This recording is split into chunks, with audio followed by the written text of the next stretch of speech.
Hey, we're here. It's Friday night. Hafeman Bros, back our outright opinions. Trying to hang in there. Outright opinions. Bro, how you doing? You tired? Yep. Anything else?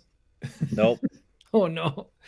I'm having one cabin fever tonight from New Glarus Brewing Company because they're awesome.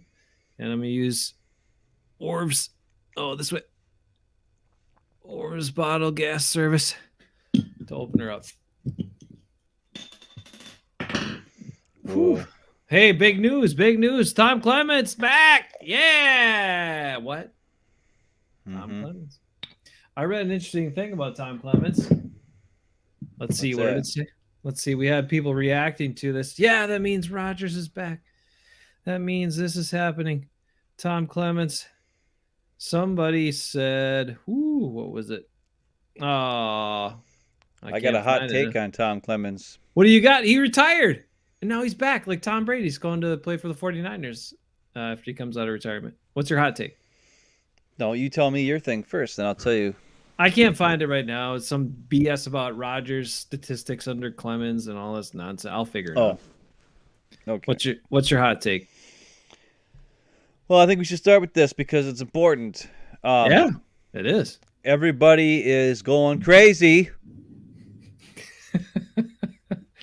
Aaron Rodgers is coming back for sure because Tom Clements.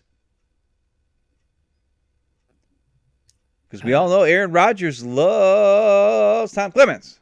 He loves him like a probably more than his. Well, I don't want to put that on him. I was gonna say probably more than his own dad, but well, that's true because he doesn't even like his dad. He has no relationship with his dad, and now he has no relationship with his lady. But he loves to. Oh yeah, like we all didn't see that coming. Like, yeah, no kidding. How much longer could she put up with him? Like seriously, I said this to Mom. I was like, if they didn't spend the whole football season apart, this would have happened way sooner. But then she had to start encountering him on a daily basis again. She was like, "What am I doing here? I can do something else." So she did. I actually thought it was weird. So she's upset that she wasn't spending enough time with him. I would think spending time with him would make her want to go away. That would make me want to. So it's the opposite of what I had thought. But anyways, we're not going to go into that. We're going to go into let's not get into it. Okay, Tom Clements, what's up? I think there's a key aspect to this signing that everybody's missing. Everybody. I haven't heard anybody talk about this yet. And I've listened to Andy Herman. I've listened to Cheesehead. What's his face? Oh, okay. I've seen all the reports of the Packer beat writers talking about Tom Clements, how Aaron Rodgers loves him. Yep. How Aaron Rodgers was pretty much developed by this guy, right? And all this stuff, right? And how this is a key moment. The Packers are going all in to try to get Aaron Rodgers back because of Tom Clements. Mm-hmm. But the key thing that nobody is talking about is this. When was the last time Tom Clements was coaching Aaron Rodgers? How many years ago was that exactly? Like 8 years ago? Like 10 years ago? Like I can't remember. Because he had the Luke Getsy years, the Alex Van Pelt years. It's been a long time. The last time Aaron Rodgers was coached by Tom Clements, Aaron Rodgers was a young, talented, hungry for knowledge, willing to do what is taught to him quarterback. Now, he's a diva baby who does whatever the hell he wants, doesn't follow the plan, doesn't do the play, changes things all the time, and thinks he knows more than everybody else in the whole world. So you're telling me Aaron Rodgers at this point is going to listen to Tom Clements? I think at first, yes, Aaron Rodgers will love that Tom Clements is back because he'll be thinking Tom Clements is the man. Tom Clements is great. I had a great experience with Tom Clements. But think of the guys he's had since. Luke Getsy, his little lapdog buddy. You think he really challenged Rodgers in the meeting room? Really? No. You think Luke Getsy is happy to be where he's at? He's probably happy just to have a job. If it wasn't for Aaron Rodgers, he wouldn't have a job. He's gonna Do you be really think he was he really a quarterback's coach for Aaron Rodgers? No. He sure as hell didn't develop Jordan Love. We could say that. Maybe he was a Benkert developer. No. Did he help Benkert out? Okay, go on. Benkert looked better before Luke Getsy got a hold of him. Anyways, and Alex Van Pelt was a backup average quarterback in real life. What did he really do? After he took over, that was during the time where Rodgers started deciding to just do whatever and just ran the show. Right. But when Tom Clements was his quarterback coach, he actually learned stuff. He actually followed the plan. He actually, did things because Clements actually worked with him and had him watch things and had him learn things. That's the key thing that nobody's talking about.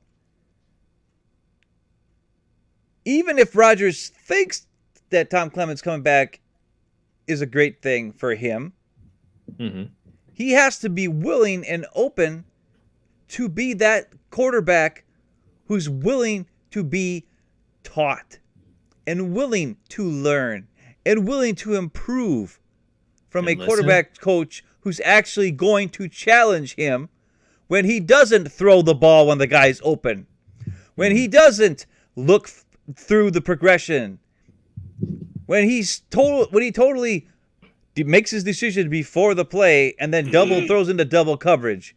You think Tom Clements is going to let him get away with that crap when they go and look at the film after? No, Tom Clements is not going to let him get away with the crap that he's been getting away with for the last 5-6 years. And that's something nobody is talking about. So everyone else is saying, "Oh, they're bringing back his buddy because they want him to stay and convince him to stay." But you think the Packers are bringing him back to fix what has gone awry with the Aaron Rodgers and maybe fix Jordan Love. Maybe that's the other thing. I think, let's face it, Luke Getsy, come on. Hey, I got an interesting quote here because it ties into stuff you just said, and it's not my quote. This is one Aaron Rodgers. Right. Quote on his longtime quarterback coach. I learned from Tom Clements. We always had 3 mortal sins. Don't throw late down the middle. Now, I think Rodgers turned this into don't throw over the middle, but he turned it around. Now, it was don't throw late over the middle. That's the only one he told you, Aaron Rodgers. Continue the quote. Don't make any blind throws, which he joked about like a little bit later in his career. And, quote, no premeditated decisions. See, and here's the thing. If Rodgers is truly, like, if he comes back, here's the thing is interesting to me. If for some reason he comes back, for some reason the Packers decide, you know what, we're going to extend you for 5 more years like crazy morons. We're going to trade Jordan Love or whatever we have to do to get him out of here to make you happy. We're going to sign back Devontae and just ruin our cap forever. We're going to let all of our good players go that are free agents. Oh, my God. But we'll hang on to Billy Turner because we're idiots. Even if all that happens, which is dumb, it still might be good. It still might be, Rodgers may be better. Mm-hmm. And the team may be better for it because of Tom Clements. Mm-hmm. And it could also explode in your face because Rodgers is a diva baby who's not going to listen to him. But that's the thing that nobody's talking about. Nobody's talking about the different, not how great Tom Clements is as a quarterback's coach. We know he's great. He turned Aaron Rodgers into a guy who threw the ball weird, right? Who fell all the way down to 24 because people weren't sure about him, into an amazing MVP, Super Bowl winning quarterback. Awesome. And it wasn't until Tom Clements left that Rodgers turned into crazy, do whatever the hell he wants guy. Right. And the offense fell apart and all this other stuff. So that's the key thing that nobody's talking about. Is Rodgers willing to be coached by a guy who's actually going to hold him responsible for his mistakes? After winning back-to-back MVPs too, Ben. I know. Is he willing to do that? That's a great question. Now that's the key question that nobody is saying, and somebody needs to say it, and I just freaking said it because that's the key. And god dang it, I don't know why nobody else talks about this stuff. Why am I the only guy who realizes this stuff? Because people have all these late takes. Do you want to know what I heard this week from Rob Ninkovich or whatever his name is? He's on ESPN, right? Former player. Yeah. Patriot guy. This he dropped like some big nugget saying that Aaron Rodgers has all the power here. Aaron Rodgers is he's got all the leverage. Yes, and I said that weeks ago, and we all said that on our show weeks ago because he did. I said this in a message more than a month ago when all this crap was going down. I said Rodgers is going to decide how this goes. He's going to decide whether he comes back or not. It's really not in the Packers' hands whatsoever.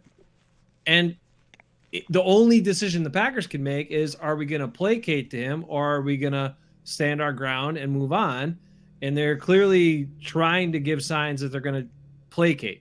They're going to try to whatever. They want to get him back so bad, which, again, I would be all for a new direction, but what have you. Anyway, here's the tweet I was looking for. Andy Herman's like, yeah, he's coming back.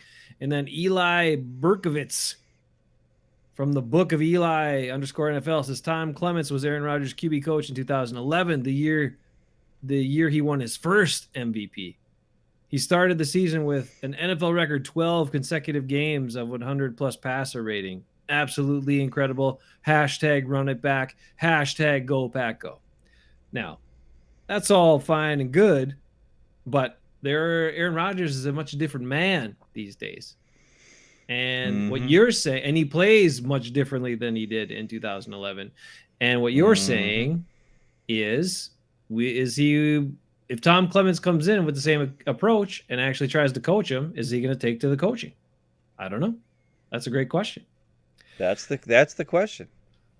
Whew. And the other thing is this: if he doesn't come back, which would be awesome, because that's it. I mean, he doesn't want to look like a jerk. That's his whole thing. Rodgers hates it when people think he looks like a jerk. I don't. He's looked like a jerk plenty of times in the last 11 months, so I think he's not worried about. I don't think he's worried about that anymore. But not to the Packer fans, right? Because he could always kind of cloak it a little bit with like other stuff or distract, which is so. If he decides that he doesn't want to come back, he wants to get traded or whatever. After all this crap the Packers are saying and doing, right? I mean, he's going to look really bad. Well, I mean, I'm resigned that he's coming back, and it's like whatever, and I don't care anymore. And it sucks. And, all right, fair enough. I got some other questions for you, unless you got anything else on this. Yes, the other thing is, I think Tom Clements could actually coach Jordan Love up. Let's do it. Like you were saying, like I don't know. I'm hoping this is what it is. I'm hoping Matt LaFleur looked in the mirror and said, especially after that Aaron Rodgers acceptance speech, where Rodgers called him Matty and made fun of his eyebrows 3 separate times in a 2-minute acceptance speech. You're a big part of this, winning this award with me because you let me do what I want to do. Isn't that what he said? Something like that. I'm paraphrasing. I'm sorry. Yeah, pretty much. But I hope he looked in the mirror at this and said, I don't have control of this guy. I don't have control of this guy. And maybe, just maybe, he sat down and talked to Mark Murphy, who's not the smartest guy in the world. But maybe he said to him, when Tom Clements was here, Rodgers didn't do dumb stuff. Rodgers didn't do whatever the hell he wanted. Rodgers would throw downfield. He'd throw over the middle. He'd throw to guys on stride, and he would anticipate throws instead of wait until the guy's wide open then throw it to him. Unless it's Devontae. And maybe, just maybe, LaFleur's like, I need a guy on my coaching staff who's able to get through to him and realize that it's not all him. It's the structure of the offense. It's running the plays the way they're supposed to be run, which will lead to more success. Which sounds crazy because he just won 2 MVPs doing it his way. And nobody, and I don't know. And I don't think LaFleur actually thought that. But that's what I'm hoping happened. And then the other thing is, I believe Tom Clements is an actual good quarterback coach. He's an actual guy who can explain how to do the job to Jordan Love, which I don't think Luke Getsy is. So it's really good to have that guy on the staff if he is coming back. And he is, like, and some people are saying, like, maybe, like Eddie Herman said, maybe it's a verbal agreement where if Rodgers doesn't come back, Tom Clements is like, yeah, I'm going to stay retired, forget it. And he's only doing, coming back because, the Packers are trying to get Rodgers to come back and all this kind of stuff. But as I said earlier, I think it's a key difference is the man, Aaron Rodgers, or the quarterback, Aaron Rodgers, and the man, Aaron Rodgers, are totally different people than the last time Tom Clements coached him. At that point, he was a family guy who cared about his mom and dad and wanted to be, remember after his Super Bowl win, he told his mom he wanted to be a great man, not just a great quarterback or something like that. I don't remember the exact quote, but I remember seeing it somewhere. And that's the stuff, man. I don't understand how everybody just gets all, like, every report is how it's like, oh, Tom Clements is back. That means Aaron Rodgers is back, and he's happy, everybody's happy, and everybody's happy. It's like, they're at different points in their career at this point. And here's hoping that either A, Rodgers comes back and will take to the coaching, and that will definitely improve the team. Or B, he doesn't come back and Tom Clements can coach Jordan Love into a good quarterback. That's my take on the Tom Clements thing. It's a good move. I think he's a great quarterback coach. It's going to help Jordan Love. It might be the exact thing Rodgers needs to get him to stop being crazy man, do whatever the hell he wants guy. And we'll see what happens. Yep. Those 3 sins that Rodgers quoted, those would be good lessons for Jordan Love because he throws back over the middle late and he does other stuff. He's shown to do that. So maybe those lessons would do him well. Okay, let's look at this because this is just a key thing to look at. Now, I know Rodgers was a younger player then, but what I want to show is talk about his career statistics here and the interceptions thing. Because it's become, as his career went on, it was like, oh my God, look at the low amount of interceptions, and it's always the interception to touchdown ratio and all that everybody just dials in on. But if you recall, his first season, he had 13 picks. Then he had 7 in 2009, 30 touchdowns, 7 interceptions, 28 touchdowns and 11 interceptions in 2010 when the Packers won the Super Bowl. And then it was like, oh, okay, 45-6, 39-8. So he had, in 2013, he had 6 interceptions and he only played half the games that year, right? So he played differently that first chunk of his career, but then he got so far along with so few interceptions and so many touchdowns that became his marker, right? It was that's all he has. Right. Well, that and one other thing that I wanted to bring up, right, which is this. And then we're going to finish on Aaron Rodgers and ask about a couple other things because they tie in, but they're important to talk about. That, and at this point, At this point, I'm not sure what he's going to do, only because the other thing that I think everyone else talks about all the time that I disagree with is that he's concerned most about trying to win another Super Bowl. I don't think he is at this point. I think he's most concerned about winning another most valuable player, or maybe becoming the all-time record guy in most valuable player awards, because right now the only one that has more than him is Peyton Manning at 5. So ask yourself that question. Do you think Aaron Rodgers is more concerned about winning a Super Bowl or winning another MVP? Because he has zero chance of catching Tom Brady, right? Never will be considered the greatest because he can never have as many, Super Bowl wins as Tom Brady. But right now he's got one more MVP than Tom Brady.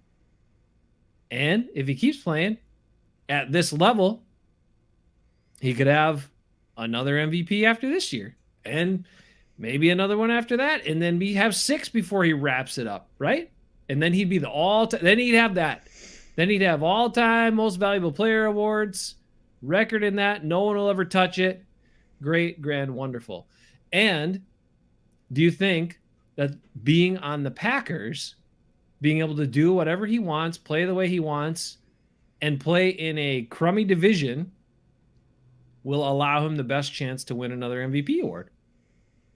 With a coach that gets no cred, right? I think that's as strong of a case for him to want to stay in Green Bay as this whole idea of whether the team can win a Super Bowl or not.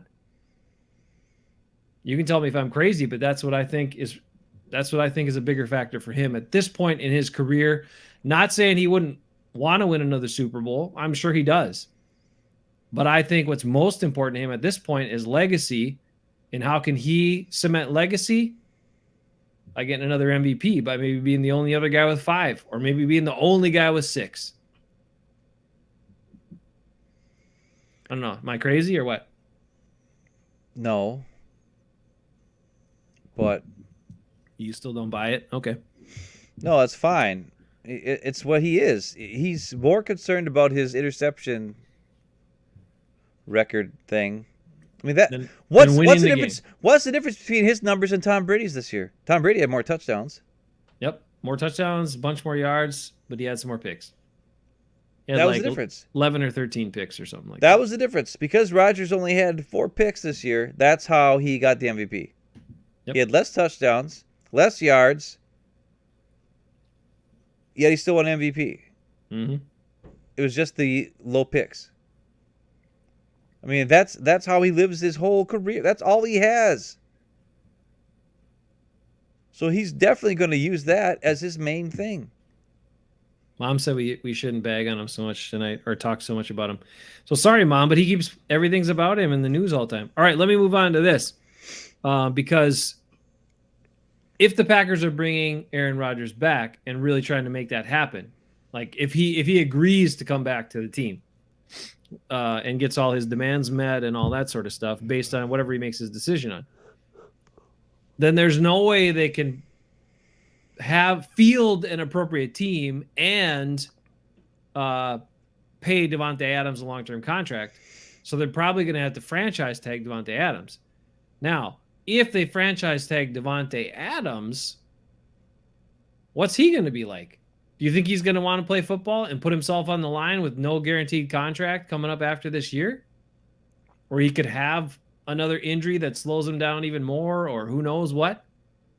So I'm just saying, like, this could all go really, really bad, even if Rodgers comes back, because the Adams situation, either you're going to pony up so much cash that you can't sign back guys that you really need to keep to make your defense continue to be strong, and it's the same old story that we've had for years and years, or you franchise tag him, and he's not very happy about it, right?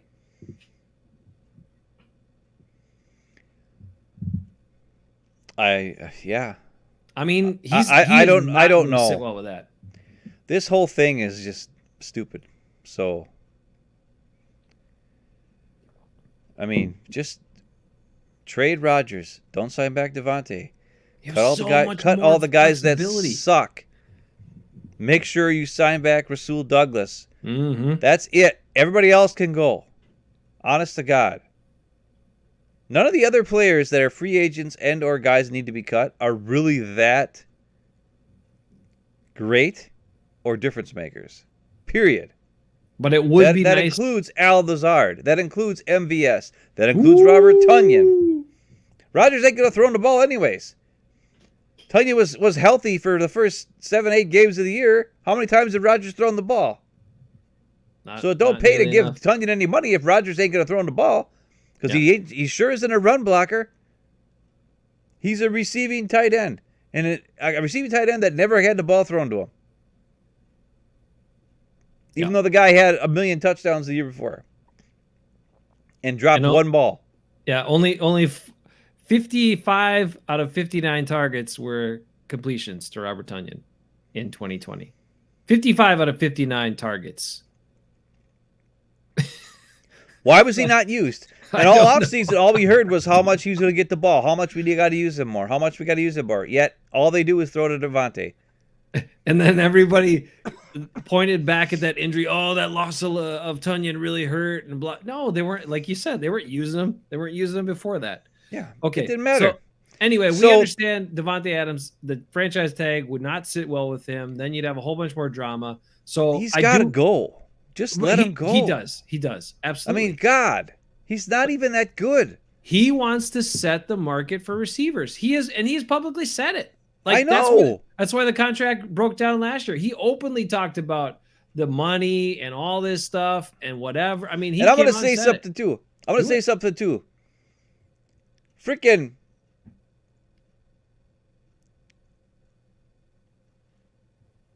Bruce left a message. I hate calling out Bruce again, but he left a message in our thing talking about how, you throw to one guy all the time, it doesn't work. Look at the Super Bowl, Matthew Stafford and Cooper Kupp, that worked. And I'm like, okay. So what's the difference between Matthew Stafford and Cooper Kupp and Aaron Rodgers and Devontae Adams? A bunch of those plays are over the middle. Yeah. Cooper Kupp actually gets open right away. It doesn't take him forever to get open. Number 2, Matthew Stafford is no fear. He anticipates. Okay, you know what? I didn't want to do this early. I got video to show that I want to show. Okay. But I want to do it after. We got to do it later, but we got to do it sometime. All right. So there's things I want to get into, but what I'm saying is this. Cooper Kupp is a much better player than Devontae Adams. Period. End of story. He runs better routes. He's faster. He's able to run after the catch much better. Better after the catch by a lot. But, so is that the difference? That Cooper Kupp is 1,000 times better than Devontae Adams? Because if that's the case, we sure as hell can't sign back Devontae Adams. Or is the difference between Cooper Kupp and Matthew Stafford producing in the Super Bowl when Aaron Rodgers and Devontae Adams couldn't produce in the playoffs, that Matthew Stafford, will anticipate throws. Matthew Stafford will throw up in the middle because he's not worried about throwing picks. He threw 2 picks. He's not worried about his legacy. In the Super Bowl. Right. And they still won. Yeah. Because he knows, I got to throw the ball in the middle to win. We have to complete balls and move the chains. We can't have stalled out drives over and over and over because I'm too afraid to throw the ball in the middle. And so what's the big difference? That's the difference. Yep, I agree. Zero brings it up. Exactly. So that's the other part to think about is like how much money you would have to work with if you move on from these 2 guys. Like if you bring both these guys back, you have so much money tied up in them. And if you move on from those guys, you have so much money to work with. You could go after some guys if you want, or you could have money to extend and sign some of your good high pick players that are producing, and then bring back some of the guys that were key components to the defense this year and actually work off of that, and then improve your offensive line and improve your tight end group. Dude, Jair Alexander Rashawn Gary. Yep, they're all going to have to be paid. Elton Jenkins. They're all really good players who within the next year or two are going to have to get some deals done. Yep. And you want to give Davante Adams a huge long contract and Aaron Rodgers a long contract and it doesn't make any sense. If you want to be a team, that gets it done in the playoffs, the Packers need to draft high a inside defensive player, inside defensive lineman that is disruptive and dominant. Because Kenny Clark can't do it himself. Everybody thinks he's so great. But if you had another big guy that was disruptive, was good against the run, and a top flight dude. Akeem Nicks? That's what they need. Or Akeem Hicks. Yeah. Is a free agent. He's a lot of injuries. He gets hurt a lot. Yeah, I know. Yeah, a lot of injuries. That's the only bad part. But he is a monster. Okay. Well, that's the other thing. Watching the Super Bowl, you saw Aaron Donald. You saw the Bengals defensive line, and you're like, awesome. They're so much better than Kenny Clark. It's not even funny how much better all those guys are than Kenny Clark. Kenny Clark is the most overrated. And I don't think anybody else in the NFL thinks he's good. Like, it's just Packer reporters and Packer fans keep saying how great Kenny Clark is so great. Wes Hodkiewicz, oh my God, he just goes on and on about how great Kenny Clark is. Kenny Clark is above average, if even that, at his best. He's not a game-changing player. And I'm not trying to say he's, I'm not trying to compare him to Aaron Donald. Aaron Donald is a once-in-a-lifetime amazing guy. But Kenny Clark isn't even a Armstead. He's not even a Buckner. He surely isn't a Hicks. He's not one of these guys who can dominate the guy in front of him. Like, if he gets single blocked, where he can push the offensive lineman in the backfield, dominate the guy who's trying to block him, demands a double team. No. He's not that player. Yet we paid him like he was. Yeah, we paid him like he was one of the top 5 guys in the whole league at that position, and he's not. He is absolutely not. And the thing you've shown, and we've talked about numerous times, is how slow his pursuit is. Like, guys that are difference makers from the interior. Like, yes, they have to be big, but they also have to be able to move. Because if you're big and you can't pursue, then you only are dominant within this small little space. But if you're big and you can pursue, then you can be dominant for kind of like guard to guard area, which makes you way more important and way more disruptive, to the other team's offense. But he's not that guy. Yeah, and I'm not saying he's a bad player. He's not bad. He's not bad, but he's not anywhere near. He's like Davante Adams. Right. I'm sorry to say it. They're like the same guy. Just Davante is the wide receiver version. He's a good player. But Cooper Kupp proved that when everybody got hurt, Beckham got hurt, they had no tight ends left, they had no receivers that could do anything, and the Rams had to go to Cooper Kupp. And they did. And it worked. And he got open. And he made plays. Because he's a better freaking receiver than Davante Adams. You can't pay Davante Adams like he's a top 10 receiver. He's not even a top 10 receiver. You've already made the mistake with stinking Kenny Clark. Bakhtiari paid him huge money, hasn't played. Yeah. Since they paid him, and then a week later he got hurt. Oh, awesome. Yep. So it's very scary to me that the Packers keep making, like, they want to sign back their homegrown guys. They want to make him the highest paid guy. They want to make it so everybody's happy. And I commend them for that. I commend signing back your own guy because you developed him and you drafted him. You want him to feel welcome and home and all this kind of stuff. But there comes a time when you look in the mirror and you say, listen, this guy is just not worth that money. This guy's just not worth that contract at this point. And if they don't see that, something's wrong. Yeah, you're right. It's a situation with them where you do want to reward those guys, like you said, but you also have to look at it look at those players in relation to the entire league, the players that are in the league at those positions. Yeah. And you can't just be like, well, he's been a great guy for us, so we're going to pay him top dollar to keep him, when if you compare him league wide, he's kind of like, yeah, he's upper echelon or upper half, but he's not in the top 10 players at his position. That's not a way to do business. You can't do it that way.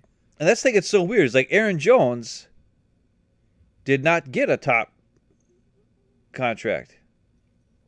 He got paid about where he was at. You know what I mean? He got the top 10 money. Yep. But barely top 10 money. Right. And he took it and he was like, yeah, I'm cool with that. But Bakhtiari got number 1 paid left tackle. Kenny Clark got number 1 paid interior defensive lineman for some unknown reason nobody knows. And Devontae Adams wants number 1 paid wide receiver. Why? Why do we have to give them number 1 paid when they're not number 1 and they shouldn't be number 1? Everybody talks about how Devontae Adams had such a great year. I'm like, Devontae Adams got force-fed the ball more than anybody in the history of all time. Even more than Randy Moss, right? Yes. And he still couldn't produce the numbers that Cooper Kupp did. I mean, hello? It's not that hard to figure out. Yeah. Look, I want to go back to what Zero is saying, because this is the thing. I'll go back to that in a second, Zero, but I want to follow up on what you just said about Aaron Jones. I think right now, and you can tell me I'm wrong if you think I'm wrong, but I think right now the Packers have an opportunity to sign really good players at below market value, at less than those players would probably get from another team. I think they want to return to Green Bay. I think Rasul Douglas is one of those guys. I think he could probably get more money somewhere else, but I think he values that all these other teams cast him aside. The Packers gave him a shot, and then when he produced, they kept going with him, even though other guys came back.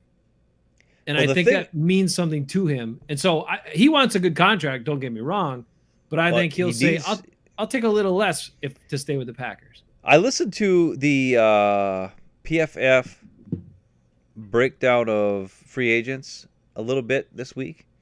Mm-hmm. And they were talking about the cornerback position, and there are a ton of free agent cornerbacks out there with more of a proven track record than Rasul Douglas has in his one flash of the pan Pro Bowl season that he had in like 10 games at the Pack. To the point where they didn't even mention him. They mentioned probably 12 to 13 guys on their list that they went over, and they didn't even mention Rasul Douglas.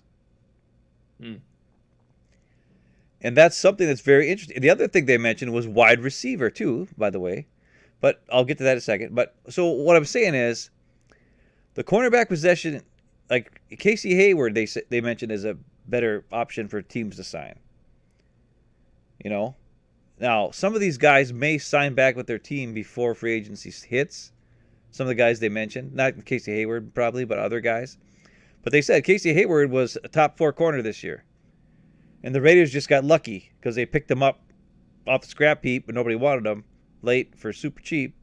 And then he played awesome all year. But what I'm getting at is, if PFF is not valuing Rasul Douglas enough to even mention him, when they mentioned 12, 13 other corners, maybe other teams aren't valuing him either. Now, it just takes one to value him and give him a bunch of money. So which could be the thing. Right. But I think the Packers should stay in contact with him so he knows, hey, I don't know what's out there for you. I don't know what kind of offers you're getting. We want you back. And he may not see the long-term deals coming in. I think a lot of teams will maybe give him a pretty good contract for 1 year. But if the Packers can put a deal together where it's like a 4-year deal that pays him some money, like a signing bonus that they could spread over 4 years, that other teams aren't willing to do because they're not sure about signing him for 4 years, they're willing to give him maybe more money up front for 1 year because they have the cap space to do so. But the Packers can beat that 1-year deal with guaranteed money over a 4-year deal, but maybe not be like a huge, awesome thing. Right. That might be something maybe he'd be willing to do because the market for corner is so, there's a lot of guys out there right now. And the other thing they said about wide receiver in specifically is Allen Robinson from the Bears is a free agent. Gallup from the Dallas Cowboys. What's his face from Tampa Bay? Godwin or whatever. I think it's Godwin or something. Oh, yeah, that's right. Chris Godwin, yeah. A couple the guys from Chargers. I think both guys from the Chargers. Mike Williams or whatever his name is, and even Keenan Allen might be a free agent or something. Oh, okay. But there's a bunch of wide receivers, and they had their cap signing specialist guy. They asked him like, "Oh, all these guys, people should sign them. People should sign them." And the guy's like, "Well, to be honest with you, I think more teams are gonna want to get a playmaker. Yes, but I think they're more willing to try to get the playmaker in the draft." Because every year there's big time wide receiver, everybody's a big wide receiver draft, great wide receiver draft, great wide receiver draft, right? They draft 45. Why should we spend $25 million a year on Devontae Adams, or $30 million is what he wants, Devontae Adams, when we can just draft a guy for 1/10 the price, and maybe he's 80% the player, but you're paying 1/10 the price. I mean, that's a great, way better deal. That's what they were trying to get at with the wide receiver thing. But they said, the corner market is something where you need to have a proven guy, or not need to, but like it's harder to draft a corner and have him play well right away. So those are interesting things that they were talking about that I thought was kind of cool. One thing about that wide receiver situation is if you have, and this is just the reality, if you have Aaron Rodgers coming back, then you can't draft a wide receiver and expect him to be impactful right away, because that's not how Rodgers won't throw it to him. No, that's not how he works. You have to gain his trust. You have to build the relationship to have that guy understand all the changes and all the checks and all the things he wants to do and the way he sees the game, and that does take time. So if you're taking that, you're kind of limited by having Aaron Rodgers. You are limited to people that he's familiar and comfortable with. You can't just go and the Packers are like at a crossroads here at wide receiver. Let's be real. I mean, basically no one's under contract. So either if you bring Rodgers back, you got to bring a bunch of these guys back because they all know him and he knows them. And if you don't bring Rodgers back, you have a lot more freedom to maybe go get some top flight young guys and have them build with a new quarterback and your head coach and run his plays. But that's a reality, whether you understand it or not as a Packers fan.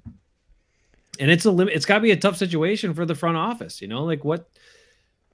there's a lot of different ways they got to go here. Now, if Rodgers comes back, if you spend a bunch of money on him or keep the cap hit with him and spend money on Adams, then you're looking at what Zero's talking about here, which is, scouring the league for practice squad guys that hopefully are going to be awesome and hungry and stuff like that. Now, there's something to be said. We've had good luck with that. The Packers have had very good luck with finding I know there's one guys, guy. But there's one guy I really want them to get. Who's that? Aaron Parker. Oh, yeah. Wide receiver, 6'3", 210 pounds. He's not a speed burner. He's not even great at getting open sometimes. But contested catches, he is a monster. He is a monster. You can't stop, jump balls in the red zone. Like, where do the Packers struggle this year? Trying to get the ball in the end zone. Just get him for a red zone guy. Even that is good enough. And he's a sizable guy who's willing to block. He'd be way cheaper than Devontae Adams or Alan Lazard at this point. I mean, I got to be honest. I'm ready. Lazard can go. He's just. Oh. I'm sick of his trippity trip, and half the time he misses his blocks. Everybody keeps talking about how great, but he's such a great blocker. I'm like, I've seen plays where he just totally whiffs, like constantly in games. Yeah. Hey, I know you didn't want to go too long tonight. I didn't either, but I got to play some videos too. You got to play some videos, and we got a couple other quick things here. Let me cover a few other points. Melvin Gordon has been lobbying. There's still, of course, all the Broncos rumors. Melvin Gordon lobbying for, to do everything you can to get Aaron Rodgers. There's still a lot of. Is he even still going to be on the Broncos? Well, I don't know how much. Yeah, I don't know how much weight that has coming from him, but whatever. He fumbled their season away, and the things I want you to think about as Packers fans, and maybe we'll delve into this another time, or next week's show or something like that, is if Rodgers comes back. Well, we'll wait for his dictation to the Packers on what he decides he's going to do, and then we'll tell you, because if he comes back, you have to build a team much differently than if he doesn't come back. You're building a very different type of team. You're overhauling the team in a very different way, different approach offensively, all that stuff. So we'll dig into that another time. And then the other thing is, what's interesting about the whole situation here, and as it plays out, is that you got all these people prognosticating on, well, is it better for Aaron Rodgers to go to this team? Is it better for him to go to this team? And then this week, or just today, they were talking about, would it be better for him to go to San Francisco and blah, blah, blah. And I just was thinking about that, and I'm like, it wouldn't be good for San Francisco, because do you think Kyle Shanahan's going to sit for? He's not going to turn everything over to Aaron Rodgers. Like Aaron Rodgers, if he leaves the Packers, he needs to go to a team with either a head coach is just going to, be kind of like, I mean, Nathaniel Hackett would do it, right? Not a big name, strong head coach, or not an offensive head coach that wants his way.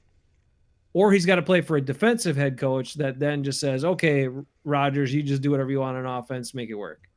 Those are the kind of teams he's got to go to if he leaves. It just reminds me of, remember when the Packers were looking for their place for Mike McCarthy? Mm-hmm. And they were throwing around Bruce Arians' name. And Bruce Arians just shut that down as fast as he could. He was like, that's not a job I want. Yep. I do not want that job. And I can remember thinking, well, Bruce Arians is such a freaking butthole, and he is. He's a jerk. Yep. But he maybe was on to something. He knew something before all the rest of us did. You know what I'm saying? Maybe he talked to Mike McCarthy a little bit. Who knows? Or he just watched the tape, dude. Yeah, that's I'm true. telling you, I just watched the tape and I could see it. I told you the worst thing for me was getting Game Pass. Because prior to that, I just thought maybe Aaron Rodgers was like not throwing to guys that were wide open and not running the plays and all that kind of stuff. I just thought that was happening. I didn't know for sure. Now I know for sure he's doing it. You think Bruce Arians knew? Yeah, he did. He's like, I don't want to have anything to do with that guy. Now watch, he'll try to trade for him. Who knows? Tampa Bay, but who knows? But I'm just saying that it's interesting now looking back on it 3 years later because everybody's talking Bruce Arians, and then he was like, I don't want anything to do with that job. Might also have been because of the cold weather he doesn't like, but I think he might have that too. Some things about that as well. Look, he worked with Carson Palmer. He worked with other guys. He's dealt with certain guys, but and that would have been interesting because if he had come to the Packers and had to deal with Rodgers and Rodgers was being, difficult or not listening to him, he would have brought it up publicly. He would have called him out. Yeah, he would have. That would have been calling out Tom Brady for God. He didn't give a crap. That's hilarious. He didn't care. He's probably exactly what the Packers needed, to be honest, but I don't know. LaFleur's got to start wearing the pants. Yeah, it's true. He's got to start wearing the pants, and maybe Tom Clemons is the key. Maybe he's the key. Maybe getting Tom Clements is the key to bringing out the best in Rodgers. I mean, if Rodgers comes back and Tom Clements turns him into 2011 Aaron Rodgers, I will be a fan of Aaron Rodgers as the player again. I'll still not like the guy, but I mean, as a player, right? If he starts running the offense and like doing crazy stuff and like, doing what he's supposed to do, sweet. See, Zero brings. I don't think up, that's a nightmare scenario. Zero. I don't think that's awesome. Because let's be real. Like, if wherever Aaron Rodgers goes, if he leaves the Packers, he's going to want to be in charge and he's going to want to do it his way, right? He's not going to take to coaching. He's not going to work with, he's not going to work with certain players and work with the system. He's going to want them to adapt to him. And all of that takes incredible amount of pride swallowing by all the other guys in the room. And it also takes a lot of time to get that chemistry. Like you saw how long it took him and Jordy to have chemistry, how long it took him and Adams to gain this chemistry that they have. So I think if he leaves, or I'll even say this, if he's on the Packers, but with all new receivers next year, it's not going to go well. Well, he's going to have to show up for mini camps and off-season work to work with those guys. That's for sure. If he pulls another, I don't feel like showing up for 6 months. Like Devontae and all that. Remember Devontae and his receiver buddies who decided not to come to minicamp and all that crap. If they pull that crap again after they get signed back, I wouldn't sign any of them back. You didn't want to be here in the off-season program. Screw you. Let Lazard, MVS, all those guys. Screw them. Let them all go. Devontae, I don't care tomorrow. Wow, that's a rough one. I'd like to have at least a couple guys back who are familiar with the offense. No. Who do you want? Right. Equanimeous St. Brown? No, that's all. That's the other thing. Andy Herman was saying. He was like, maybe, Equanimeous St. Brown can be Alan Lazard, and I'm like, no. Yeah, he could. He'd probably just like Alan Lazard, trippity trip and fall down and not catch the ball and miss a block. Listen, Alan Lazard is. I'm kind of done. I'm done with him. I'm done. I love the guy. I love the man. Yeah. I don't like the player. He's not good. Can I show hate to say it. All right. Well, we got. I know we got to move on, and I know we got a big fart gun salute coming up here too. Yes, we do. We got to give that huge fart gun salute. Giant fart gun salute. But I do want to show you. I referenced. So you were showing plays show a couple weeks ago, and I didn't see it initially when we showed the plays. So I was watching what you were talking about, and then I went and I watched the show again. And as I was watching it, I was like, wait a minute. I'm like, I know that Lucas Patrick got his ass beat on this play, but somehow he managed to take out two guys. And that's how good he is. And I wanted to show you that. I wanted to reference that and show you all again, because I'm sure nobody else saw it either.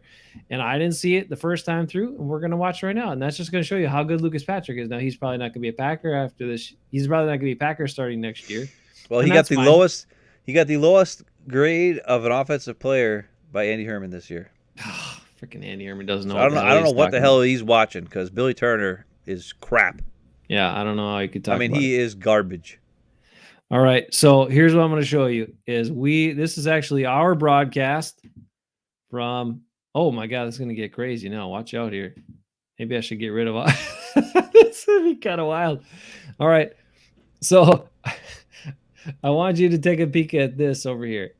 You got Lucas Patrick right here, okay? If you can see my arrow. Can you see my arrow? No, we can't see the arrow. Dang it. All right, you can't see the arrows. All right, I got it. All right, so Lucas Patrick is right guard. So you see, if you're looking at the screen right now, you can see that there are, on the offensive line, Ben's got his arrows by the receivers and stuff. Myers is just standing up in the middle while this 49ers guy is just standing up doing nothing. Now we see your cursor. Okay, John Runyon is right to his left. Lucas Patrick is engaged with Armstead right here and getting pushed back right now. Dennis Kelly's getting beat around the edge, and Billy Turner is probably going to get beat soon, but don't worry about that. So I want you to just look at Lucas right here now, okay? So what happens is the play goes on a little bit, and I don't want to jump ahead too far because then I'll miss it. But I do want to accelerate. Oh, I did jump ahead too far. Let me go back. All right. So if you go and yeah, let's watch it again. All right. So the point is right now, Lucas is in bad spot. He's getting beat. He's pushed back. It doesn't look great. Aaron Rodgers is right here. He's going to have to move up and sneak out to his right because Kelly got beat pretty bad by Bosa, and that's what he's got to do. So as we watch it advance, that's what you're going to see happen. But I want you to see what happens with Lucas right here, all right? He's right guard, and this is how good he is that he gets beat, gets pushed back, but somehow in the process, look at this. He alleviated the pressure on Aaron Rodgers by taking out both those guys. So that's how good he is. Even when he gets his ass beat, he takes out two guys. Yep, and then Rodgers just threw it downfield to nobody and so the guy that was open. Yeah, Dominic Daphne. All right, you got some videos? Yeah, let's watch some videos. All right, watch some videos. Or you want to save the fart gun for the end? Yeah. All right. Save fart gun. We should have either started it or we should have ended it. That's all you can do. All right, we'll do it at the end. Zero would rather keep Cobb than re-sign Adams. Well, sure, but I think there's going to be a big overall. But where are the guys going to come from? They're going to have to sign some free agent wideouts, right? You can't draft all new wideouts from the draft. That would be insane. I don't know what's going to happen with this wide receiver group. It's going to be wild. Tight end group too. I mean, are you really thinking Mercedes Lewis is going to be back? Is Robert Tonyan going to be healthy enough to come back? So are you down to DeGora and Daphne and gonna draft a tight end? I don't know. If you're changing quarterbacks, you'll need some reliable targets that can go over the middle, and a tight end would be something like that. So all right, I'm pulling you up here. Oh, we got some arrows. Nice. All right, so what do we got here? This is defense, Packer defense here. This is the next Packer defensive drive here. Okay. So every week we're going to look at how the defense stopped the 49ers and then what the Packers did with the ball after that. Okay, that's the goal of what we're doing here. Okay. Yeah, I don't know what you're doing. You were talking here. I wanted to let you. Okay, well, I don't want. There we go. I don't want me large. I feel like crap. Okay. All right. So, this was a 3-and-out, by the way. This is the fourth possession of the 49ers, 3-and-out. This is 3rd and 8 or something. The first two plays were great. I'm just showing the 3rd down. And it's a pressure and a sack by Rashawn Gary. But the pocket collapses and it's really good. But this is the passing routes. Kind of looks like a Packers route here. This guy runs. You got the bottom outside receiver, runs straight, turns around. The slot guy with the red arrow kind of runs like a sort of a slant, but not really. It's mostly just a deep turn route. The wide receiver on the top of the screen runs straight, turns around, and then you got two guys in the flat. So it's very similar to a Packer play, and maybe that's why it didn't work. I don't know. But that was the play that was called. The Packers defense, as you can see, they have another thing where they have 6 guys around the line of scrimmage again, and you don't know who's coming and who's not coming, which is nice to see. The other thing that's very cool that they started doing is if you look at the screen, Kenny Clark is actually at the very bottom of the screen on the defensive line right now. And then it's Devondre Campbell. And then it's I don't remember who that is. Looks like Za'Darius, maybe? Yeah. Then it's Za'Darius, Preston, and Gary. So they got the 3 big-time pass rushers all together. And then Kenny Clark down here by himself. So Kenny Clark, instead of putting Kenny Clark in the middle and the 2 edge guys, you know what I mean? They're taking Kenny Clark, putting him away on the edge, and putting their pass rush guys all in a bunch to try to beat these 3 guys here, which is awesome. So they're going to move it a little bit ahead. Okay, so here's what the defensive assignments are. This is definitely man coverage, 100%. You got Campbell's going to take the back out of the backfield. That's what the orange line is here. The red line on the bottom of the screen is Rasul Douglas covering a receiver. I don't know who it is, but I showed you what the route was. It's just a run straight, turn around, stupid route. The circle here is the key to this play because I think that's where Jimmy G's looking, though he should be looking at the top of the screen, but he's a dummy. That's Jair playing the slot. I love how he's got his hands on the guy right off the bat. He's playing bump and run in this man coverage, which is really awesome. Top of screen yellow line, that's the top of the screen receiver at the top of the screen was Eric Stokes. He's playing bump and run right on the guy, which is awesome. And then the guy in the flat is the guy a wide receiver who came in motion and is now going to move to the flat. And Kevin King is the guy covering him. And Kevin King does a really good job avoiding Eric Stokes because they kind of almost run into each other, but he just misses out. But if Jimmy G would have been looking over there, that's where he should have threw the ball. But he wasn't looking over there. He was looking here at the slot. Right. He normally throws over the middle. So right. He was looking at the middle. He wasn't looking to the outside at all. And then the next key thing to this play that's kind of cool is it's not moving. There we go. I'm not a huge fan of Eric Stokes. Like they show that multiple times where Stokes was up tight and Douglas was in an off, off like 5-6 yards. And Stokes, with his inability to change direction, I mean, he doesn't look like he's in a great spot right now. He looks like he's already beat. But anyway, I don't. Okay, well, you should keep your mouth shut because he does an awesome job and stays with the guy 100%. Well, let's see. So maybe you should listen to what you're doing. Right. And Rasul Douglas is great off the ball because he's able to watch the quarterback and then jump it and pick it off. No, I understand that. I'm fine with however he's playing. I don't care if he's up or off. But Stokes has the speed, dude. You got to lay off Stokes. I know you love hitting on Stokes. I don't know why you hate him so much, but you got to cut it out. Wasted first-round pick, but anyway. He's not a wasted first-round pick. He played good all year. He had a couple of mistakes here and there as a rookie. That's not bad. He played better than Aaron Rodgers, and Aaron Rodgers won an MVP. Oh, okay.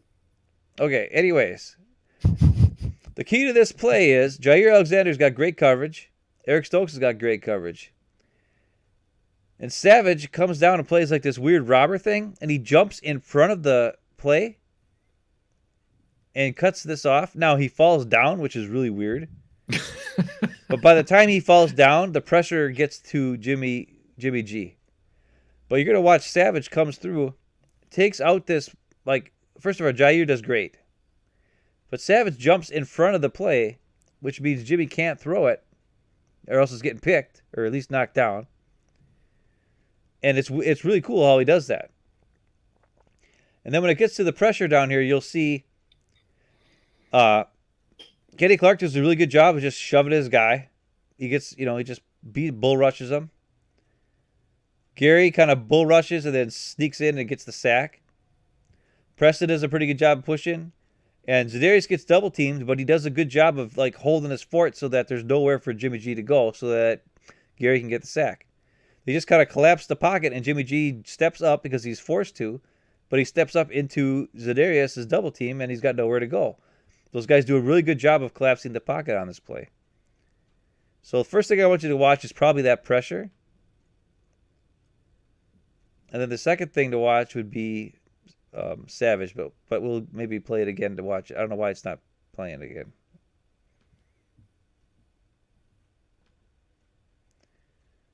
There we go. So you see how that pocket just collapsed right there? Mm-hmm. It was a great job by all those guys. Let's just watch it again real quick. Just watch that pocket collapse on Jimmy G. Watch how Gary breaks off that to the inside and then gets the sack right there. Boom.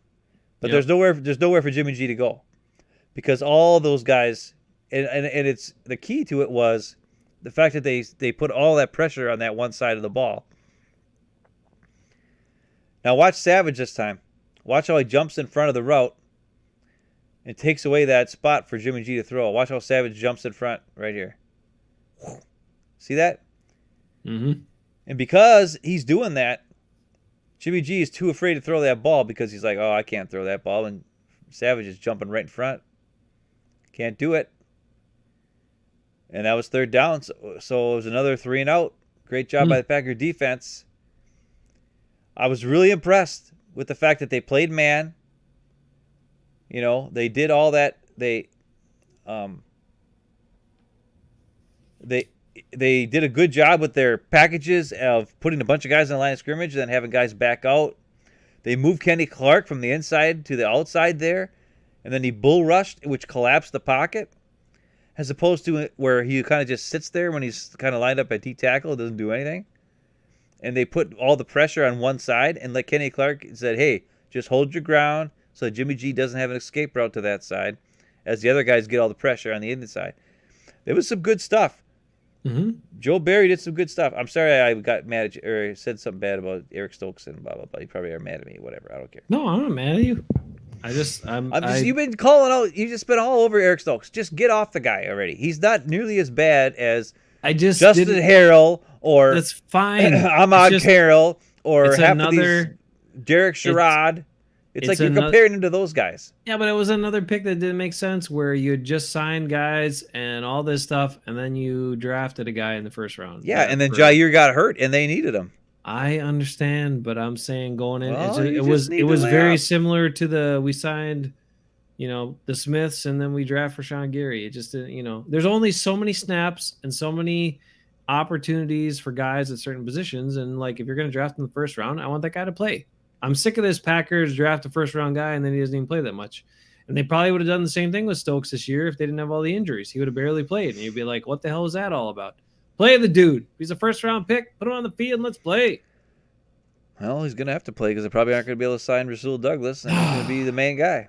That'll make me mad. All right, give me some share. All right, here's all the next drive ended. Here's the offense, third down. Packers offense. So nine possessions in a row after that first touchdown drive with no touchdowns. Nice.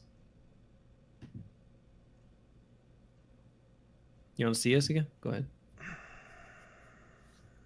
Which one is this? Where are we? Third quarter? Second quarter? What'd I do? Why are you mad? What's going on? Are you frozen?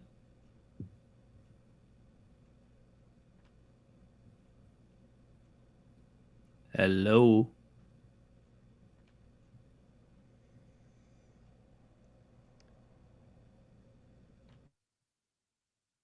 Did we lose you? I think we lost Ben. Dang it. Wait, maybe he'll come back. Oh, we lost them all together. Or he just got super mad that I pointed out that 9 possessions in a row after the opening touchdown, there were no touchdowns. All right, he's going to come back. I feel it in my bones. Because he's got to be back for the salute, because it's the number one salute to the number one dad in the world, in the universe, that we got to give before we go off tonight. Well, okay, so let me just explain real quick. After the playoff loss by the Packers, and I know it was weeks and weeks ago, and people are like, why are you still showing these plays? Ben said, I don't want to do this all at once, but what I do want to do is show people, once I get the footage and the film, show people what happened, why the drive stalled, why they didn't work. And so that's what Ben wanted to do over the course of, not do it all in one show, do it over the course of the off season, because we got some time here, right? That's what you said. So that's why we're doing it. Hey, I don't know what the hell happened there, but okay, I thought you were just mad at me for a second, and then you just went away. So I was like, no, I got knocked out. Okay, we knocked you out. As soon as I opened the file, then it was like, man, all of a sudden my computer just died. It was weird. We'll try again. Is it working now? Yep, it's working.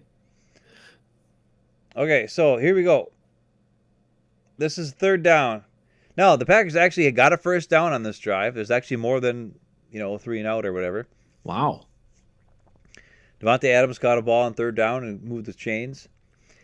But this play is right after, remember when Aaron Rodgers sort of almost scrambled? And he tried to get out of the pocket, and then Nick Bosa just tackled him right away because he isn't fast anymore. Because that's the other key thing to Aaron Rodgers' game right now. He doesn't extend plays like he used to. Joe Burrow gets away and runs around. Heck, even Matt Stafford had ran for a first down or two here and there in the Super Bowl. Aaron Rodgers doesn't run for first downs no more, guys. He's got no speed. I don't know what his deal is. But this is 3rd down and 11. Maybe his hair was slowing him down. Yeah, maybe. This is 3rd down and 11. And if you look at the routes, you got Devontae Adams on the bottom of the screen on 3rd and 11. He just runs straight. It's a great route. Just run straight, Devontae. Alan Lazard is on the top of the screen. He's the other wide receiver, far at the top of the screen in the green arrow. He runs straight, and then he kind of does a juke move in, and then just runs straight after that. I don't know what that route is. It's not good. DeGuara, of course, does the classic 3rd down, just go into the flat. And Aaron Jones does the classic, just go into the flat. So, no route combination. Who's in the slot there? Is that Randall Cobb? The slot is Randall Cobb, and that is the key guy on this play. I hate that they're all kind of at the same depth here. Like, they're all running. What about all that space between where Randall Cobb is going and where, the line of scrimmage is? Can you imagine if Devontae had a in-cutting route here? That would leave all this space up here for Randall Cobb to get open, right? Mm-hmm. Mm-hmm. And if the corner goes deep to cover that, well, guess what? There's an open spot here because this guy's worried about Aaron Jones coming out of the backfield, right? Okay. Well, let's see what let's see what happens on this play.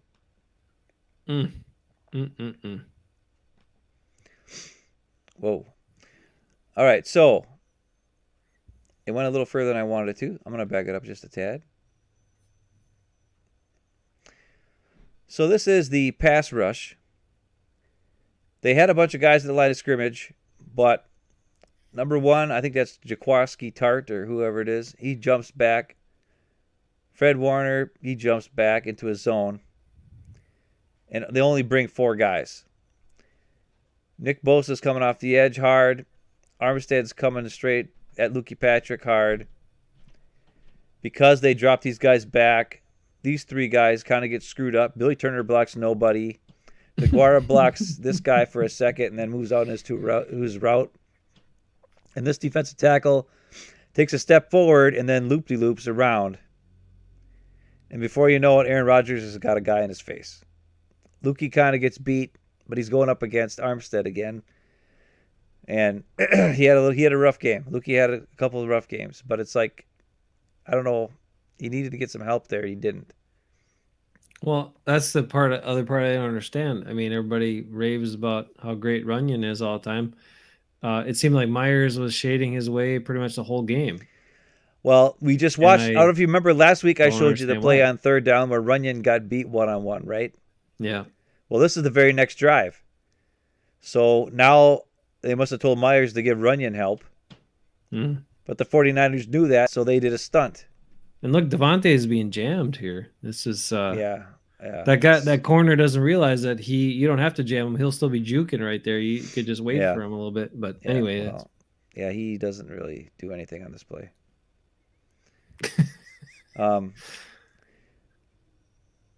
Let's see here. I got my next. There we go. All right, so this is the defense secondary. What they're doing. This red line that you see, that's the first down marker. It's a little bit past it, but it's the 48-yard line. As you look, there's 4 pink arrows. Wow. Those 4 pink arrows are all sitting at those spots. They're playing a zone, a shallow zone or whatever, but they're protecting that first down marker. And they know Aaron Rodgers is not going to throw the ball. Like the 49ers defense specifically had guys sit in passing lanes, and they all stayed within 5 yards of each other because they knew Rodgers is not going to throw that ball. And they're there to protect that first down marker. And the other guys, top of the screen is man one-on-one with Lazard. The bottom of the screen, that guy had man he's jumping on Devontae. They're not double teaming Devontae on this play, by the way. Nope. This is single coverage Devontae. You know, they go, oh, they double team Devontae. No, not this play. Not 3rd and 11. They didn't double team him. Right. They're not worried about him beating him deep. Nope. And then this one poor guy here, his job is to cover Randall Cobb. You can see Randall Cobb. He's right behind Fred Warner. Fred Warner. And he's about ready to break. Mm-hmm. And the only thing there to help protect him is this safety who's deep. And Cobb's going to take an inside route. Look at all that space there that Rodgers can throw that ball. And let's look at the pocket. If he's reading this properly, throw it now. You throw it now. But here's the other problem. Devontae and Randall Cobb end up running to the exact same spot. Devontae's running his guy right into Cobb. Yeah. Stupid. And here's what I was showing. Is kind of what I was talking about. Randall Cobb is going to run here. This green arrow is Aaron Rodgers should be throwing that ball right now. Mm-hmm. And if Devontae was running this yellow route, which is what I would have had him run, or maybe a slant, but an out route here would be perfect too. Yeah, you pull the guy down, pull the corner down. And that would leave this. That would be a touchdown, or at least a big, huge completion. But Rodgers won't throw it. Like, throw it right now. You have to anticipate the open window. You see all these guys here. Even just seeing this guy, number 1, who's Jaquaski Tart or whoever it is. Right, the guy to the left. He's just below the G. He's just below the G. Yep. And he's playing number 1. He's already He's already sitting down. He's not backpedaling. He's sitting down. Right. He is covering up the short pass. Yep. There's no way he's going to be able to turn around and get to that ball. And not only that, Cobb is going to have the inside break on this deep safety. Yep. He's got leverage. He's got leverage on the safety. He's already behind Warner, and Tart is already sitting down. So there's absolutely no reason that you can't throw that unless you told Devontae to run to the exact same spot. Which I don't understand. Now, maybe Cobb saw that big open hole and ran to it. Maybe he wasn't supposed to run that route. You know what I'm saying? Okay. So we're going off the playbook again. But Cobb is smart, and he's like, hey, but he didn't realize he was running right into Devontae's route. I don't know. Because the other thing he could have done is he could have just kind of sat back and sat there, but I don't know what, who knows? But Rodgers doesn't throw that. You're going to see what Rodgers does do, which is even more stupid, especially considering the defense that's being played.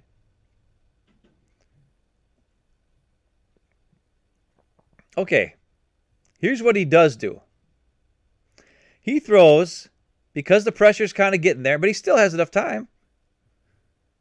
Mm-hmm. You know what I mean?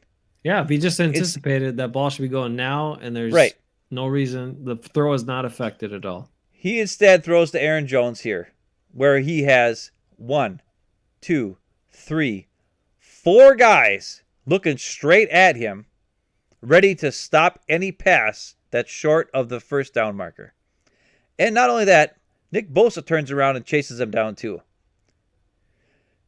So you're expecting Aaron Jones to catch a 0-yard pass that's thrown and run for 11 yards and beat 5 guys? And he still kind of makes one guy miss and almost gets there, actually, because he's Aaron Jones and he's awesome. But that's where Rodgers chooses to throw this ball. As opposed to throwing it to a Randall Cobb who's going to be wide-ass open over here. In the middle, yeah. Until you see Devontae, come over and they're both in the same spot, which is dumb. So we're moving it further a little bit more. Look at that. Jesus. And now watch all. Here, I had the yellow circle because look. Yeah. Right. Look at Devontae and Randall Cobb are within 5 yards of each other. And I don't know what this route combination is or what happened there. On 3rd and 11, too. Why are you sending 2 guys 30 yards downfield? Here's the other thing. In the exact same spot. Look at that. Come on. Look at where the first down marker is. Right. The 40. There's nobody in the middle of the field. Nobody. Look at Alan Lazard. Right. He's 30 yards 30 yards downfield. All these guys are 30 yards downfield, and your other options are 0 yards downfield. Like, they don't even go after the sticks on 3rd and 11. If there was a head coach or offensive coordinator that called that play, they would be fired immediately. Like that cannot be the play that was called. That cannot be. It can't. It just makes no sense. There's no way you would spend 2 weeks working up a game plan that had that play in it. 3 guys all at the same depth downfield. 2 guys in the flat, way short of the first down, and nobody in this huge open cavern. I mean, it goes back to the things you were saying before, and you've said numerous times on our show and other times, which is pass patterns are routes that complement, that stress one defender or stress an area of the field, that then make them choose and then give you an opening. The quarterback reads, okay, who do you choose? I go to this guy who's open, right? So yeah. I just imagine if Devontae had an in-breaking route here. Right. It would have been, then Cobb would have been wide open. Well, and Devontae would have been wide open because Cobb would have taken that safety deep, and Devontae would be sitting at that Packer G wide open for the ball, one way or the other. Now, I don't know if Rodgers could have held on the ball that long for that to develop, but it would have given Cobb the chance where Rodgers could have threw a deep pass, and there's only one guy who would have gotten there, Randall Cobb, because the safety would have never got there. But this is just... It doesn't make sense. It doesn't make sense at NFL level. It doesn't make sense at Pee-wee level. Like, Pee-wee coaches wouldn't run this play. And now look at Aaron Jones. Look at all these guys converging on Aaron Jones. I mean, look at that. And he still makes that guy miss. He almost beats 5 guys to get to the first down. With no blockers. Yeah. Jeez. You know, and he almost gets there. I think he goes out of bounds at like the... Look at that. Look how close he is. Short. Yeah. He's 1 yard short. Man. He got 10 yards on that play. It's ridiculous. He went 1 on 5 and got 10 yards.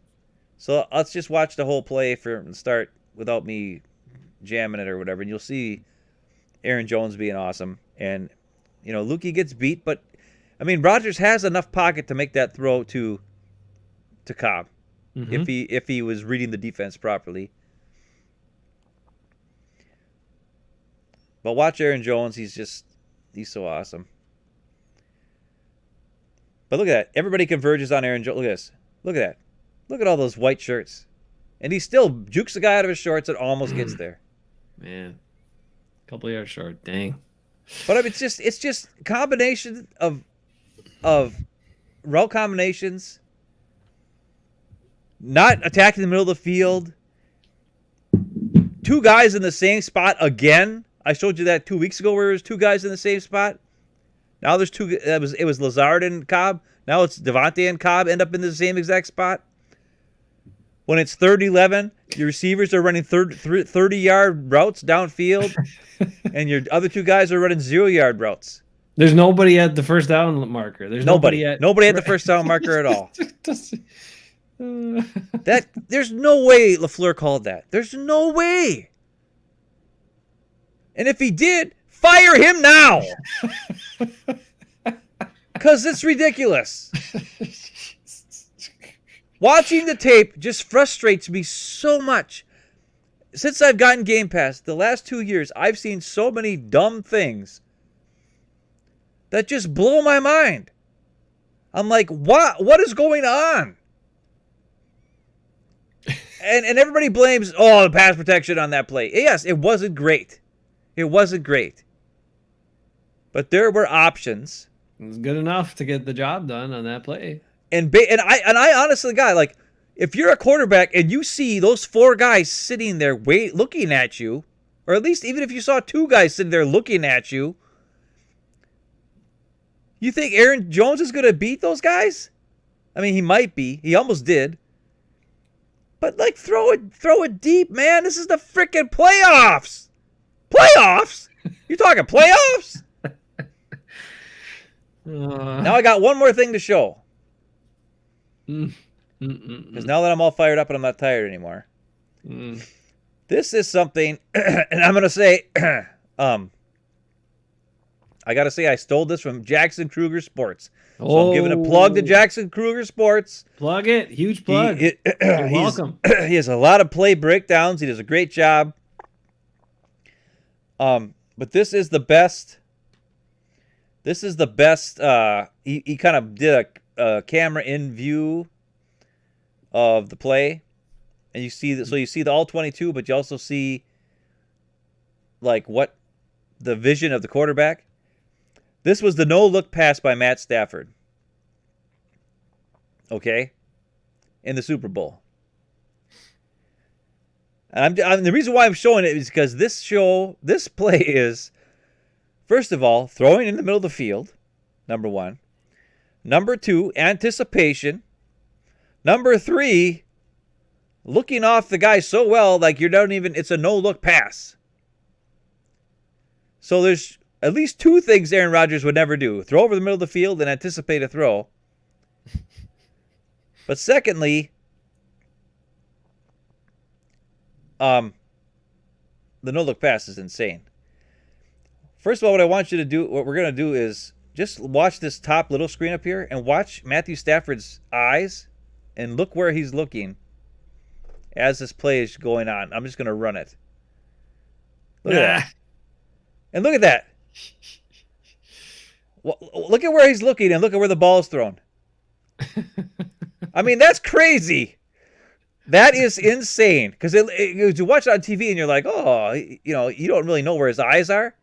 That was a freaking no-look pass, dude. Like 100% no-look pass. Now, here's this time what I want you to look at is we're going to look at where the defense is on this play. Look at where the defense is. Let's take a look at. It's like too tight of windows for Aaron Rodgers to be. I mean, when he throws this ball. Okay, look at this. Cooper Kupp is at the 20 or 35-yard line. Okay, which is a first down. There's a Bengal standing right in front of him. There's a Bengal right behind him. And there's a Bengal on the other hash that's ready to smack him if he catches it. There's not a good window here. The only reason why this ball gets completed is because Stafford is looking at the tight end who's at the 40-yard line right now. And the guy who's standing between Cooper Kupp and Matthew Stafford is going that way because that's where Stafford's looking. There is no window. There's one window right down the hash mark, which is where he throws it. And it's not because, this isn't completed because of, a great scheme or anything. It's because Matt Stafford is just like, I don't give a crap. We got to win the damn Super Bowl. It's the fourth quarter. We need a first down. I'm throwing this ball one way or another to my guy, Cooper Kupp. I'm deciding to do it. And the only way for me to complete this, because these guys are playing this stinking coverage that's not giving me any passing lanes, is for me to throw that freaking ball, no look pass. It's just crazy. Hold a quick thing here. I'll pause it and look at the contrast. So this is close to the same down and distance you just showed of the Packers offensive play, right? Yes. And look at you showed what the Packers chose to run. Everybody 30 yards downfield and two guys super short in the flat for 0-yard passes. Here you have the Rams attacking just below the sticks at the 40 to draw guys there. You have a second layer behind that's going over the middle, which is where the ball goes to Kupp, right? Yep. You've got a guy at the 40 in the bottom. So you have two guys attacking, whereas if they're open, all they need to do is get a yard or two after to get the first down. You do have an outlet in the flat if everybody plays off and deep. And look at the guy on the bottom of the screen at the top at the 30-yard line. He's wide open. He's actually open right now. But he's also keeping the safety. You can't see the other guy. The deep safety, yeah. He's keeping that deep safety away from Kupp in the middle. So if that deep safety collapses on Kupp, well, then you could throw to that guy. So just look at how that play stresses the defense and the pass patterns work together and make way more sense in this down and distance versus, three guys running 20 yards or 15 yards past the first down marker. And just basically saying to the defense, you don't have to cover this whole 10-yard middle of the field. Don't worry about it. Yeah. And it's stark contrast. And it's the same offense, basically, right? Or it's supposed to be. It's supposed to be. Yeah. But the difference is the quarterback. And I don't want to hear it anymore. Mm-hmm. I don't want to hear it anymore. There are quarterbacks who know to win a game, I got to throw the ball maybe in a tight window. To win a game, maybe I got to take a chance. And not like Brett Favre take a chance, but, that was a crazy freaking pass when the team needed a first down in the fourth quarter to win the damn Super Bowl. Look at his eyes again. God, I just can't get over this. I mean, look at that. That's only completed because he looked the guy. It's nuts. Well, and he just zipped it in the hole where you got to zip it. And if you're a huge Aaron Rodgers supporter and you love Aaron Rodgers and you love Devontae Adams and all this stuff, but you're a huge Aaron Rodgers supporter, go back to early Aaron Rodgers highlights and clips. And you'll see stuff like this. Yeah. He saw those openings and he threw it and he anticipated and he did that.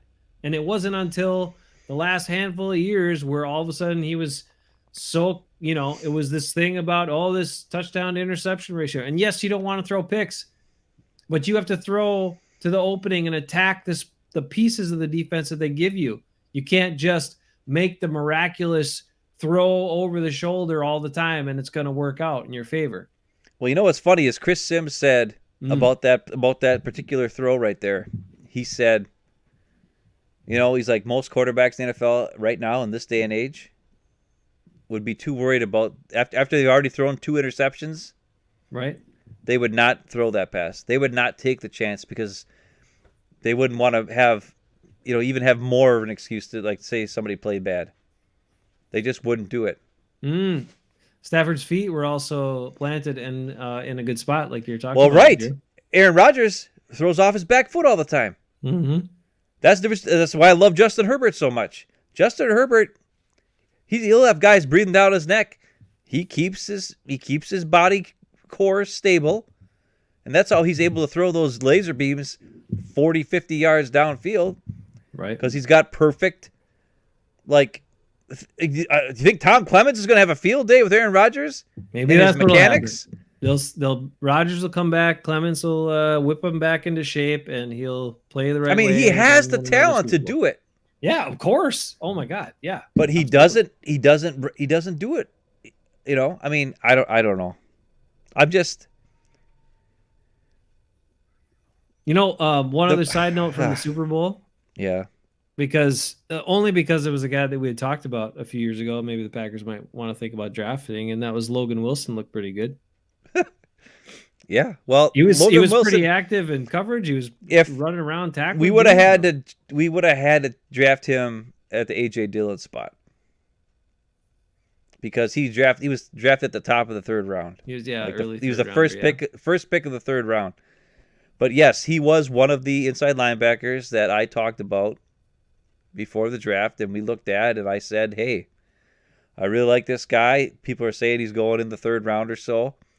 Well, he went kind of high. He went the first pick in the 3rd round. So, they would have had to draft him instead of A.J. Dillon. But you think they could have used him? Hell yeah, he looked awesome.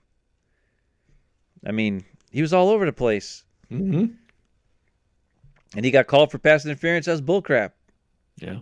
But the play before, the Rams did pass interfere. They didn't call it. So that's why it was a makeup call on the next play, which is kind of bullcrap, but whatever.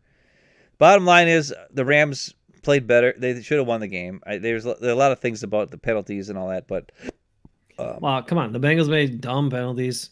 Most of their penalties were just dumb. Like dude with shorts. That one guy, what the field? Like, what are you doing? You're a freaking moron. What are you doing? You can't do that. We've seen a lot of dumb. That was the dumbest thing I've ever. You're in the Super Bowl, dude. I'm surprised he was still on the sidelines. If I was the head coach of that team, I'd be like, "You dumb son of a! You're a dog. Goodbye. Walk home. You're walking back to Cincinnati. Good luck to you. You're cut. Goodbye. You stupid son of a... What an idiot. Good God. That was that Hargraves guy or whatever. It's like... Yeah, they just had some really costly, dumb mistakes. And then that one foul on Logan Wilson. He did grab the jersey. It was a little ticky-tack, but he grabbed it. But, I mean, come on.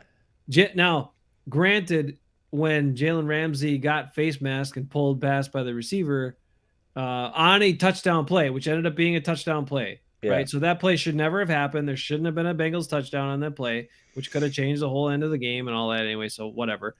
But, like, as soon as he got face mask, he just, like, fell to the ground. And I was like, dude, play through it. Like, play. I mean, you hope they make the call and see it, but you got to keep playing. Like, well, the other thing was, player's going to give up like that and expect the ball.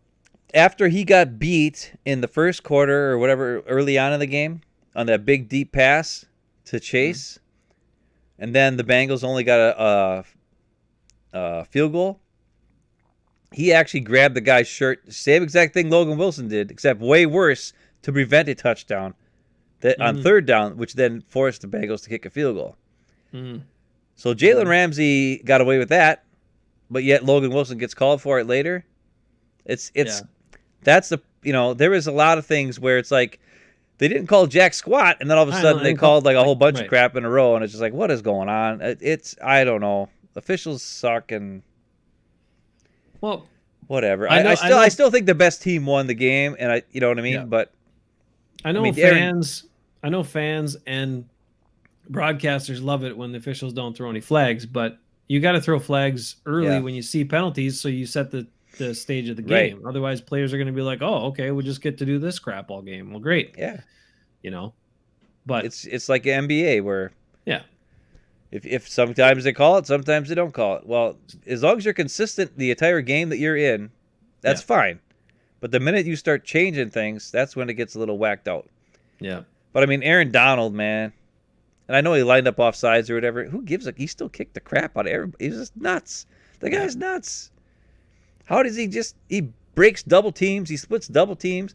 That one play where he's way smaller than most guys. But way still, smaller. But the play where Joe on third down or fourth down or whatever, Joe Mixon was running, and Aaron Donald just stuck his arm out and tackled him with his arm, and it was like, what the crap? Insanely strong. Like that dude is. I mean, that's how he does it, because he's only like he's sub 290. He's like 288 or 285 or whatever. And that was the whole knock on him, right? Everybody was like, oh, he's too small, interior lineman. And then all he did was destroy everybody in college, destroy everybody at the Senior Bowl. And so then the Rams were like, well, we're drafting this guy. Like 7 or 8 teams passed on him. And that was the whole scout thing. Well, he's too small. The dude, I don't care if you think he's too small. He's destroying everybody he plays against. So I think he'll probably destroy these guys too, because these guys are the next crop of NFL linemen. So he's showing you what he can do. And then he just kept building and building, and he didn't get that much bigger, but he got even stronger. And then he's still fast, and he's relentless, and he tries to choke my man Lucas Patrick, but that's, because Lucas gets under guys' skin. That's fine, because he'll mess with you. He'll block you when you don't want to be blocked. But Aaron Donald is, he's a maniac, no doubt.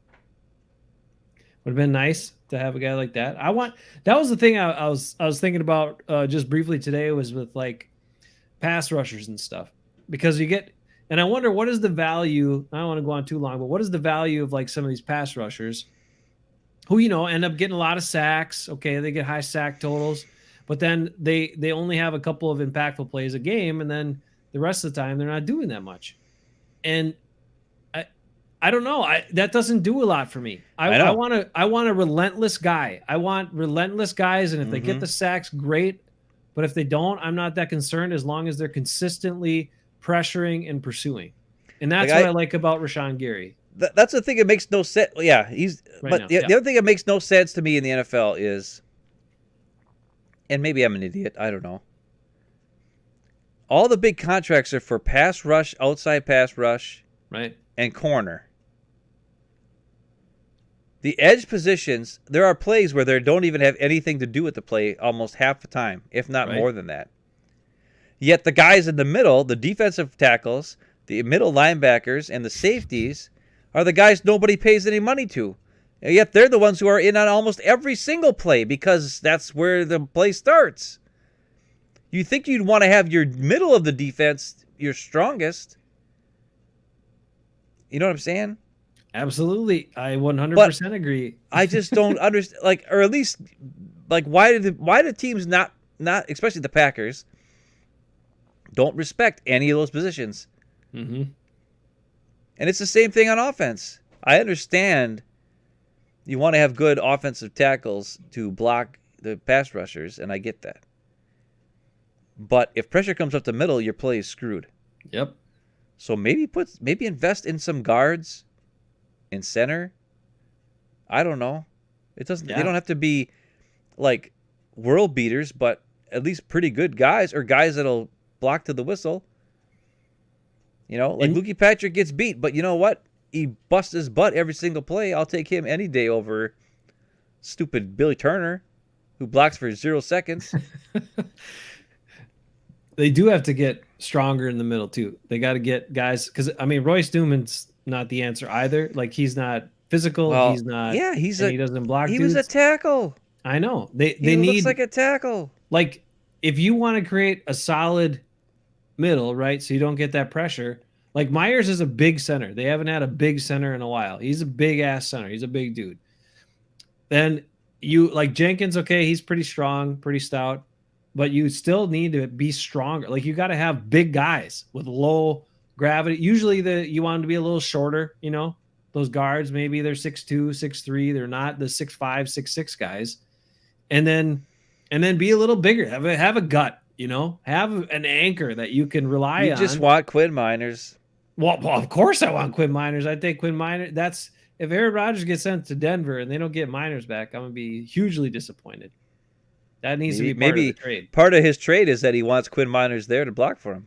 Doubtful, because he wants to throw the ball. Quinn Miners don't want to pass block. You know what he wants to do. He wants to destroy guys, like lead around the edge. Oh, he's so good at that. Lead around the edge and just blast them. I know. God, I don't know why the Packers didn't draft him. Hey, look, A.J. Dillon, Aaron Jones running behind him, like lead Miners around the edge, run some sweeps, and oh my God. Be so fun. Could you imagine him and Lukey Patrick together? Yeah, it'd be fun. It'd be awesome. Well, even Jenkins, like I could like if you had an interior with Jenkins and him at your guards, oh my God, those guys would just blow everybody up, destroy him. Awesome. Jenkins could play right tackle. Well, come on now. I don't know what they're gonna do with the tackle spots. Like, what are they gonna do? Is Bakhtiari ever coming back? I don't know. They're going to have to clone Yash Diamond. I mean, they should let Yash play, that's for sure. Oh, they got to sign him back. He's a free agent right now. Oh, my God. He's a free agent, too. Jesus. I think he might be restricted free agent, though. Yeah, probably. Because they kept him under wraps. Nobody knew he could play for 3 years. Yeah, I think he's like one of their only restricted free agents, though, this year. Because they don't have that many. Most of them are unrestricted or like exclusive rights free agents like El Nazard. Yep. I'm pretty sure they could sign Lucas back for veteran minimum. Most teams aren't going to think he's good. But they probably won't because they're jerks. Andy Herman gave him such a bad grade, they'll all say, nope, he's no good.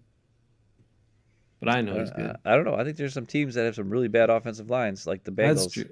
The Vikings might realize he's pretty good, too. Yeah. I did show Mo some of the, Mo's one of the Vikings insiders, Viking Mo, so... He also is 2-time winner of the HFF Fantasy Football League. Unbelievable. Back to back. Since we got made a trophy, all he's done is put his name on it. What a jerk. But the consolation trophy, the toilet trophy now, not only has one Hafeman, but it has 2 Hafemans on it. Well, it doesn't because it's sitting right over here. I'm looking at it right now. It's still got only my name on it, but... Well, it's good. My name's going to be on it. I'm going to love up that toilet trophy so much. Once I get it from you. I don't think you're ever going to get it from me. Woo! I know this much. Mo's definitely not getting that other trophy from me. He's staying in my house. Oh, man. All right.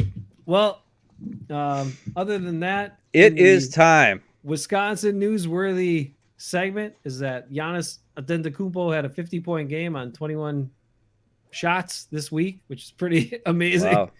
Like, he looked like he just looked like a big bully when he needed to, but then he still could do all the Giannis stuff. Like he made 3 threes and made some outside shots, but he was like beating dudes up for inside rebounds and like dunking it back, put backs, and like made 12 out of 14 free throws or whatever it was. Like, dude's a monster, man. Dude's a monster. Sweet. Yeah. Never been done before. At least not by a buck, I think. 50 points on 21 shots. So. There you go. I'm pretty sure it hasn't. The other big news is tomorrow is the 75th birthday for Wildman. Wildman. Wildman dude. Half of the people responsible for Ben and I being on this planet. Half of the people. Well, half of the partnership, the collaboration, we'll call it. How's that? Not good? Rick wants LP on the Raiders? Yeah, maybe. Oh, okay. But Dad's birthday, 75 tomorrow, Ben. 75 years old. What do you say to that? That is freaking old. Oh. But you know what? He looks younger than me. I was going to shave today. And I was like, you know what? I'm going to make Dad feel happy because I'm going to leave this white crappy beard on and see that his son looks older than him, even though he's turning 75 tomorrow with my crappy white beard. But yeah, it's pretty crazy. Wildman dude, 75 tomorrow. Holy fart. That deserves a salute, I think. It does deserve a salute. It's pretty good for a first one. Happy birthday, Dad. You know we love you. We appreciate you. Everything you do for us and have done for us. 75 years of love, yelling. Yeah, a lot of yelling. Calling us few choice names when we deserved it. Yep, a couple times. But lots of support and love, so we appreciate it.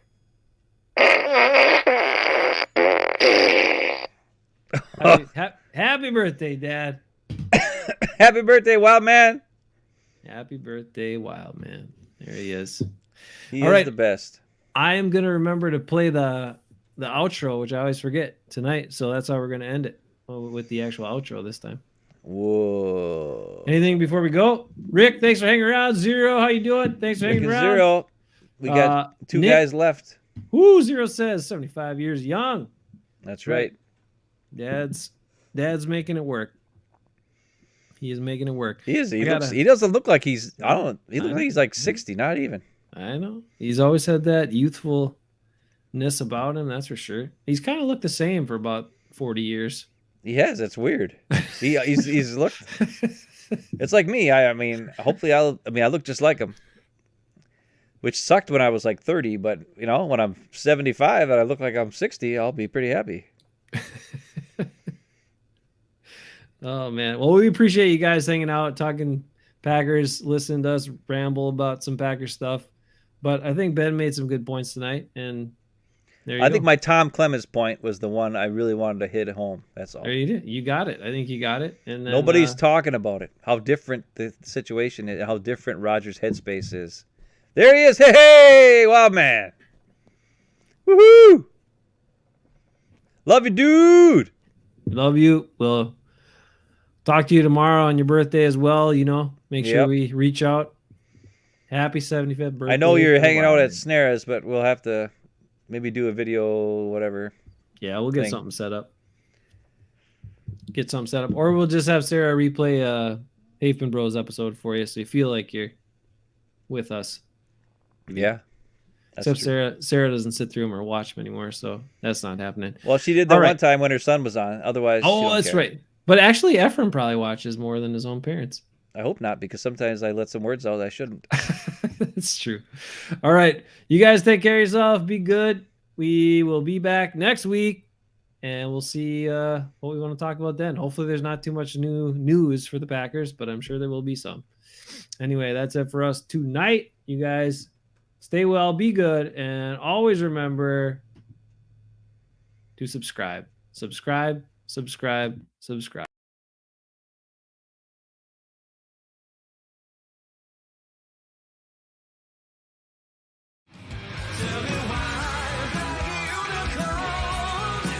Mr. Happy, did I treat you?